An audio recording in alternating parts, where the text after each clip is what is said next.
Hey guys, it's Stefan, and today I'm going to be reading Chapter 6 of Eddie and the Lizard Man. In the last chapter, Eddie overheard Kevin having a very suspicious conversation with someone on the phone. Has Eddie stumbled across a diabolical plan? Let's find out.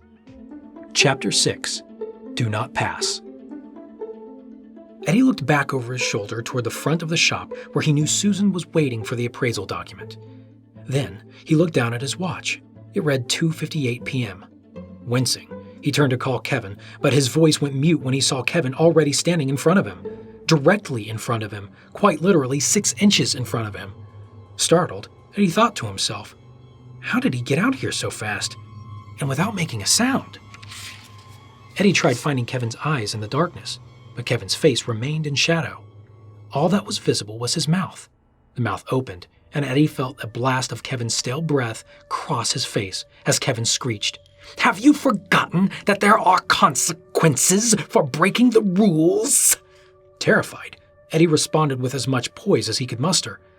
No, sir, it's just," he fumbled with his words. "I mean, I know it's not technically 3 p.m. yet, but Susan—" Kevin interrupted Eddie. The volume in Kevin's voice increased and the pitch rose as he hissed on. 2 hours, Eddie? You work for 2 hours a day, 1 p.m. to 3 p.m., during which I am not to be disturbed. I know that, and I am sorry. It's just that Susan needs the appraisal document for the vase." Kevin's nasally voice rang out. "The appraisal document for the vase?" At that moment, Eddie thought for sure he was about to lose his job. Traditionally, whenever Kevin would repeat something someone else said, it meant Kevin was very vexed with the person who had just spoken. Suddenly, something strange happened. Almost in the blink of an eye, the whole atmosphere completely changed.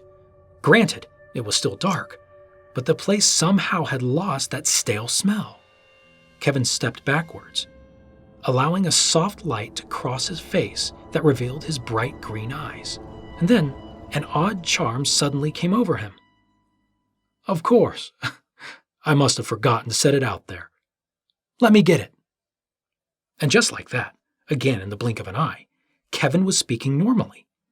He walked back into his office and emerged seconds later with the appraisal document in his hand. He closed the office door behind him and leisurely stepped past Eddie as he made his way down the hall. To Eddie's surprise, Kevin came to a deliberate stop about halfway down the corridor. And without turning, Kevin addressed Eddie in a smooth, steady voice. "Eddie." Yes, sir? What time did Susan arrive?" Eddie thought for a second, then answered. "A few minutes before 3 p.m. There was a brief silence, followed by one word from Kevin's unseen mouth. "Interesting." With that one word, Kevin let out a long sigh and exited the very long dark hallway. As Eddie stood alone in the darkness, he looked down at his wristwatch. The time read 3:01 p.m. Perplexed by what he had just witnessed in the past 10 minutes, a theory began to form in Eddie's head. A theory that followed him all the way home. So we've got 2 more clues to jot down. Number 1, we've got Kevin's speech and demeanor abruptly changing at 3 p.m. And then number 2, we've got Kevin asking what time Susan arrived. Are these important? Are they somehow related? Let me know what you think in the comments below. Also, remember that you can get your own copy of Eddie and the Lizard Man by clicking the links in the description box. And if you haven't done so already, please like, share, and subscribe, and join me next time as we continue our reading of Eddie and the Lizard Man in Chapter 7, A Friend, Not a Pet. Stay curious.